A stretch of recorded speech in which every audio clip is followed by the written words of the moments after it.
Hello बच्चों, let's start this question. So this question says, what conclusion do you draw when displacement time graph of a body is shown in the figure? ठीक है, आपको question में आपको displacement time का curve यहाँ पर question में गिवन है. ठीक है बच्चों, तो देखिए बच्चों, इस क्वेश्चन का जो आपका की कॉन्सेप्ट है, इस क्वेश्चन का आप की कॉन्सेप्ट लिख सकते हैं. इस क्वेश्चन का की कॉन्सेप्ट क्या है? ये आपका डिस्प्लेसमेंट टाइम कर्व आपको यहाँ पर क्वेश्चन में क्या है गिवन है. This is our displacement time curve या फिर आप इसे ग्राफ बोल सकते हैं. ठीक है, यहाँ पर आपको क्या डिस्प्लेसमेंट टाइम ग्राफ आपको क्वेश्चन में गिवन है. तो चलिए अब हम इस क्वेश्चन को आगे सॉल्व करते हैं. तो देखिए बच्चों, इस ग्राफ को अगर मैं ड्रॉ करूं तो देखिए ये आपका डिस्प्लेसमेंट का एक्सिस है, ये आपका क्या है टाइम एक्सिस है. ठीक है, ये आपका क्या है टाइम एक्सिस है, और ये ऊपर की तरफ जो है आपका वाई एक्सिस में ये क्या आपका डिस्प्लेसमेंट का एक्सिस है. और ये आपको ग्राफ है, ये ग्राफ आपको कुछ इस तरीके से यहाँ पर प्लॉट किया हुआ है. ठीक है, ये ग्राफ का नेचर कुछ इस तरीके से है. ठीक है, ये आपका क्या है पैराबोला है. बेसिकली इस फिगर को क्या कहते हैं पैराबोला. ठीक है, पैराबोला माउथ ओपनिंग अपवर्ड. तो देखिए बच्चों, अब क्या होता है आपको इस क्वेश्चन में स्टार्ट करते हैं. तो देखिए बच्चों, हमें पता है कि जो वेलोसिटी का जो स्लोप होता है, वेलोसिटी का स्लोप क्या होता है, velocity sorry displacement time curve का जो स्लोप होता है वो क्या होता है आपका वेलोसिटी होता है. ठीक है, स्लोप होता है बेसिकली. देखिए अगर हम यहाँ पर ऐसे टेंजेंट ड्रॉ कर दें तो ये आपका इसका क्या लगेगा, इसका हमें स्लोप डिफाइन करता है. ठीक है, हम यहाँ पर करें तो यहाँ पर ऐसा स्लोप होगा.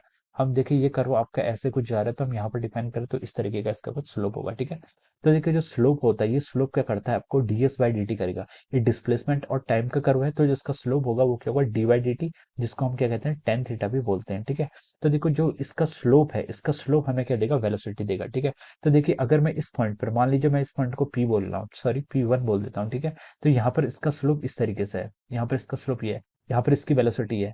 अब मैं P2 पॉइंट पर गया, P2 पॉइंट पर गया, फिर मैंने यहाँ पर देखा कि जो यहाँ पर इसका स्लोप है, जो यहाँ पर टेन थीटा बनना है, ये थीटा थोड़ा सा और इंक्रीज हो गया. फिर मैं जब इस एक्सट्रीम एंड पर गया, मान लीजिए इस पॉइंट को मैंने P3 बोल दिया. ठीक है, P3 पे गया, फिर मैंने देखा कि यहाँ पर टेन थीटा क्या हो गया आपका 90 हो गया. तो यहाँ पर स्लोप कितना हो गया, इन्फिनिटी हो गया.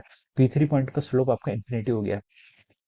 तो देखिए पहले डिस्प्लेसमेंट टाइम कर्व का जो आपका स्लोप है, slope of displacement time curve मैं यहाँ पर लिख लेता हूँ. Slope of displacement time curve या फिर एसटी कर्व जो आपको मिलता है, वो क्या देता है, वो आपको देता है आपको वेलोसिटी. आपको उससे हमारी वेलोसिटी मिलती है. ठीक है, उससे हमारी वेलोसिटी मिलती है. तो देखिए P1 पॉइंट पर अगर मैं यहाँ पर P1 पॉइंट की बात करूँ, ये आपका क्या है P1 पॉइंट है. P1 पॉइंट पर आप जो P1 पॉइंट पर जो आपका स्लोप है वो क्या आ रहा है आपका टेन थीटा. ये स्लोप क्या है, थोड़ा सा लेस है, लगभग 45 डिग्री के अराउंड है. फिर जैसे ही हम पॉइंट P2 पर पहुंचे, वहां से ही हमारा स्लोप क्या हो गया, इंक्रीज हो गया. थीटा की वैल्यू थोड़ी और इंक्रीज होगी. स्लोप इंक्रीज हो रहा है, इसका मतलब क्या है, जो आपकी वेलोसिटी है, क्योंकि स्लोप क्या है, डिस्प्लेसमेंट टाइम कर्व का जो स्लोप है वो आपकी वेलोसिटी है. तो यहाँ पर कुछ वेलोसिटी थी. फिर हम जैसे ही थोड़ा ऊपर गए, पॉइंट P2 पर गए, P2 पर हमने देखा कि स्लोप और बढ़ गया, इसका मतलब वेलोसिटी आपकी और बढ़ गई है.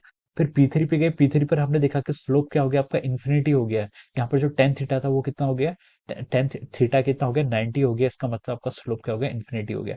तो हम जैसे ही P1 P2 P3 से P1 से P2 और P2 से P3 की तरफ को जा रहे हैं, तो हमारा स्लोप बढ़ रहा है. स्लोप बढ़ रहा है मतलब हमारी वेलोसिटी चेंज हो रही है, फिर वेलोसिटी बढ़ रही है. ठीक है, तो इस तरीके के मोशन को क्या कहते हैं हम, जहां पर आपकी वेलोसिटी बढ़ रही है, इसको कहते हैं हम यूनिफॉर्मली एक्सेलरेटेड मोशन. ठीक है, इसे हम क्या कहते हैं, एक्सेलरेटेड मोशन. ठीक है, एक्सेलरेशन की जो आपकी डेफिनेशन होती है वो होती है आपकी change in velocity per unit time. ठीक है, ये आपकी क्या होती है, एक्सेलरेशन की डेफिनेशन होती है. तो यहाँ पर आपकी वेलोसिटी बढ़ रही है, और इससे और यहाँ पर आप क्या हो रहा है, जैसे ही आप P1 से P2 P2 से P3 की तरफ जा रहे हैं, आपकी वेलोसिटी यहाँ पर क्या हो रही है, बढ़ रही है. तो इसका जो स्लोप होगा dv बाई dt का स्लोप, इसे हम क्या कहते हैं, ये आपका एक्सेलरेशन दिखाता है. ठीक है, तो ये जो ग्राफ है आपका, इस ग्राफ को हम क्या कहते हैं, this is a graph of for your uniformly accelerated motion. This is a graph for our uniformly accelerated motion. ठीक है, ये आपका यूनिफॉर्मली एक्सेलरेटेड मोशन का ग्राफ है. ठीक है, ये हम यहाँ से बोल सकते हैं यूनिफॉर्मली एक्सेलरेटेड मोशन. यहाँ पर क्या है आपका एक्सेलरेशन कांस्टेंट है, एक्सेलरेशन कांस्टेंट है, लेकिन वेलोसिटी देखिए कीप्स ऑन चेंजिंग. वेलोसिटी क्या हो रही है आपकी, चेंज होते जा रही है. तो हम यहाँ पर ये कंक्लूजन को यहाँ पर ड्रॉ करेंगे. ठीक है, और देखिए एक क्वेश्चन, एक ट्रिक, एक तरीके से हम और इस क्वेश्चन को सॉल्व कर सकते हैं. उसके लिए आपको लिटिल बिट मैथमेटिक्स या फिर पैराबोला की इक्वेशंस आनी चाहिए, लेकिन चलिए मैं आपको समझाता हूँ यहाँ पर. तो देखिए हमें पता है कि जो हमारी डिस्प्लेसमेंट टाइम कर्व होता है, s is equal to u t plus half a t square. ठीक है, आपका जब कांस्टेंट एक्सिलरेशन होता है तो हम तीन इक्वेशन ड्राइव करते हैं। कौन कौन सी इक्वेशन ड्राइव करते हैं? पहली इक्वेशन होती है आपकी v is equal to u plus a t. Second equation होती है आपकी s is equal to u t plus half a t square. और थर्ड इक्वेशन होती है v square is equal to u square plus two a s. ठीक है, तो देखिए अभी हमें जो कर्व क्वेश्चन में गिवन है वो डिस्प्लेसमेंट और टाइम का कर्व गिवन है। तो हमें डिस्प्लेसमेंट और टाइम के बीच की रिलेशनशिप चाहिए, तो वो हमें क्या मिलती है? सेकंड इक्वेशन से मिलती है। ठीक है, वो हमें किससे मिलती है? सेकंड इक्वेशन से मिलती है। तो देखिए इस इक्वेशन में अगर आप देखें तो ये s और ut प्लस हाफ जो आपका s है, ये क्या है? s is a function of our time. Displacement आपका टाइम का फंक्शन है और हमें डिस्प्लेसमेंट टाइम ग्राफ ही क्वेश्चन में पूछा गया है। ठीक है, तो देखिए अगर आप देखें यहाँ पर s का कोफिशिएंट कितना है? s की हाईएस्ट पावर कितनी है? 1 है।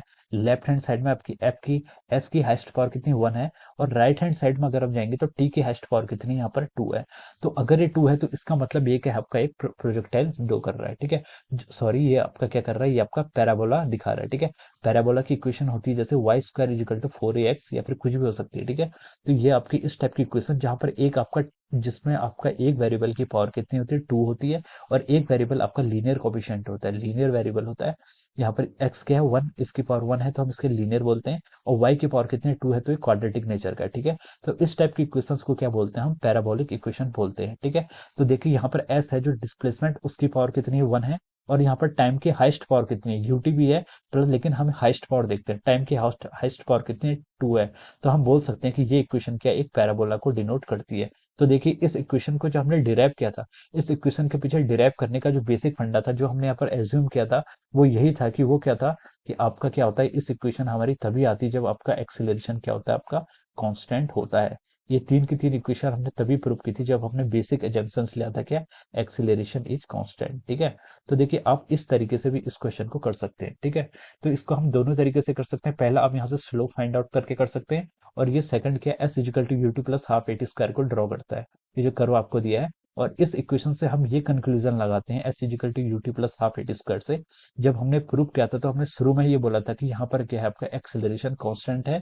या फिर हम बोलते थे कि this equations are for the uniformly accelerated motion. ठीक है, सो हम इस कर्व से इस क्वेश्चन का जो कंक्लूजन हमें निकलता है वो कंक्लूजन ये है कि this represent a uniformly accelerated motion. ठीक है, तो जिसका आंसर होगा, answer is the uniformly accelerated motion. ये आपका क्या है? यहाँ पर आंसर है। ठीक है, इस आंसर को मैंने यहाँ पर ऐसे ब्लू डॉट से ऐसे इसको कवर कर दिया। This is the uniformly accelerated motion हमारे यहाँ पर ये शो करता है। So I hope you all understood this concept. All the very best and thank you so much.